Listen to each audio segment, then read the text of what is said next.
నమస్తే అందరికీ, welcome to మనక్క channel.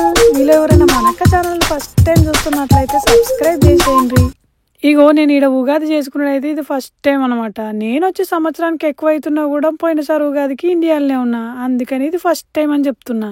Ugadi అంటేనే పచ్చటి ఆకులు, మామిడి ఆకులు, మామిడికాయలు కదా. ఈడ మామిడి ఆకులు అయితే అసలు ఎన్ని పైసలు పెట్టినా మంచిగా దొరుకుతలేవు, అందుకని నేను మామిడి తోరణాల ఆకులు అయితే ముగ్గేసిన.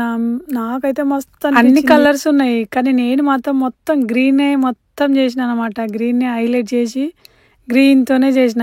ఎడన్న ఒక్కడక్కడ కొంచెం రెడ్ అట్లా వేసిన, కానీ మొత్తం గ్రీన్ వేసిన. ఇక కడప మీద కూడా మామిడికాయలు వేసిన చూడుండ్రి. ఈడ మామిడికాయలు కూడా ఎక్కువనే పైసలు పడుతున్నాయి, అందుకనే ఇక ముగ్గులు వేసేసిన. ఇగో ఈ ముగ్గు కానే కూసొబ్బుది అవుతుంది, ఎందుకంటే నేను మబ్బులు వేసిన ముగ్గు వేసినప్పుడు నాకు అంత అనిపించలేదు, కానీ సూర్యుడు వచ్చిన కొద్దీ మస్తు అనిపిస్తుంది ముగ్గు. నాకైతే మంచిగా అనిపించింది. ఇక ఈ ముగ్గు కానే కూర్చొని ఏ పని చేయబుద్ది కాలే, కానీ ఇక చేసుకున్నా అనుకోండి. ముగ్గు కాడ కూర్చుంటే నడుస్తుందా, అందుకని అని ఇంట్లోకి పోయి అయితే అన్ని పనులు చేసుకోవాలి. ఒక్కదాన్ని అయినా కదా. ఈడ ఇండియాలో అయితేనేమో అందరు మా వాళ్ళు అందరు సాయం చేద్దరు పండుగలు అనగానే. నాకైతే ఇవి ఇష్టమైనవి అనమాట. ఇండియా నుంచి వచ్చేటప్పుడే తెచ్చుకున్నా, కానీ ఎక్కువ తెచ్చుకోలే. ఎక్కువ ఉంటే కొన్ని సగమే తెచ్చుకున్నా.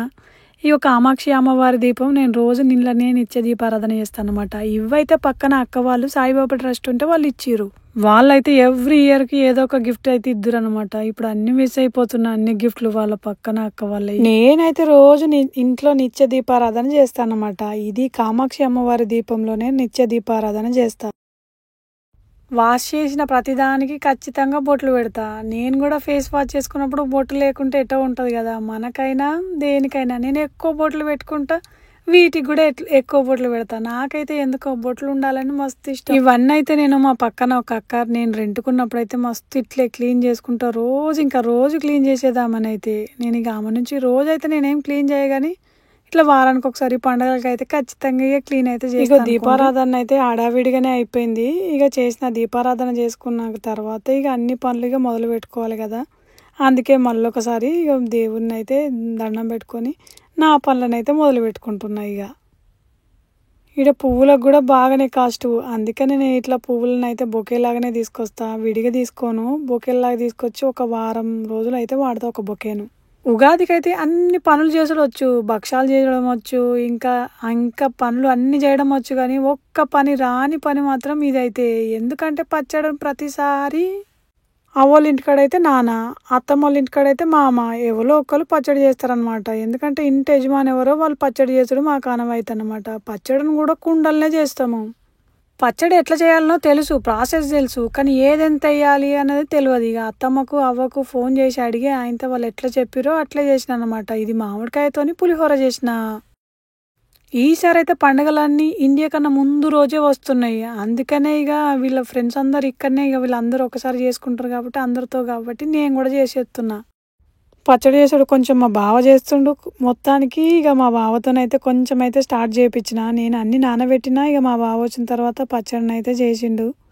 పచ్చడిని అయితే చేసినాం, కానీ ఇక వేప పువ్వు తీసుకొచ్చేటప్పుడే నాకైతే, మేమైతే వేప పువ్వు మస్తు వేసుకుంటాము, ఈడ దొరుకుతలేదు. కొనుక్కుందామన్నా కూడా మంచి దొరుకుతుంది. వేప పువ్వునైతే ఉగాది రేపనంగా నైట్ పోయి తెచ్చుకున్నాం అనమాట. ఇక ఇదే దొరికింది, ఏదో శాస్త్రంలో దొరికింది కదా, ఇక ఉన్న దాంట్లో ఏదో సరిపెట్టుకోవాలని అయితే మంచిగానైతే వేసుకున్నాము. పచ్చడిని అయితే మా వాళ్ళు కుండలు చేస్తారు, నేనేమో ఇక కుండ గ్లాసులో చేస్తున్నా. ఎండ్లయితే ఏందిగా దేవుడికి పెట్టుకోవాలి కదా అని ఇక కుండ గ్లాసులో చేస్తున్నా. మా అమ్మనేమో కుండలు చేయి అని చెప్పింది. ఇక పచ్చడిని అయితే మొత్తానికి అయితే పచ్చడి చేసినాము. ఇక మేమైతే సోంపు వేస్తాము, కొంచెం దొడ్డుప్పు వేసినాము, అన్ని వేసి మంచిగా కలిపిన తర్వాత మస్తు అంటే మస్తు వచ్చింది. ఇక ఇది అయితే బెల్లం నీళ్ళు అనమాట, బెల్లం నానబెట్టుకున్న నీళ్ళు అందులో లాస్ట్లో అయితే కలిపి కొంచెం సేపు పక్కన పెట్టుకుంటే మస్తు అంటే మస్తు వచ్చింది పచ్చడ.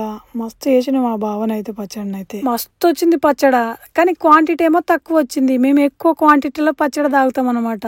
ఇక తాగినాం, పచ్చడి తాగినాం. పచ్చటాకులో భక్ష్యాలు ప్రసాదం అంతా అట్లే తింటాం అనమాట. అరటాకులు అయితే ఎక్కువనే తెచ్చుకొని అరటాకులనే ప్రసాదము భక్ష్యాలు అన్ని తిన్నాం అనమాట. ఈసారి అయితే మంచిగా అనిపించింది. ఇంకోటి పచ్చడి తాగేటప్పుడు ఒక శ్లోకాన్ని చెప్పి తాగితే చాలా మంచిదట అందరికని మా పంతులు చెప్పిండు, మా దోస్తు కూడా చెప్పింది. ఆ శ్లోకం వీడియోనైతే షార్ట్ కింద ఇచ్చిన. ఇంకోటి పచ్చడి తాగినాక మనం పంచాంగం వింటాం కదా, నాదైతే మిథున రాశి. మిథున రాశి వారికి ఎవరికి ఎక్కువ తెలుసు అనేది కమెంట్ లో పెట్టుర్రి. మీ రాశి ఏదనేది కూడా కమెంట్ లో పెట్టుర్రి. ఈ విశ్వావసునామ సంవత్సరం మనందరి జీవితంలో మంచి జరగాలని కోరుకుంటూ మనస్ఫూర్తిగా హ్యాపీ ఉగాది. మీరు ఎవరన్నా ఛానల్ ను సబ్స్క్రైబ్ చేయకపోతే సబ్స్క్రైబ్ చేసుకోండి. మళ్ళీ మంచి వీడియోతో మీ ముందుకు వస్తా.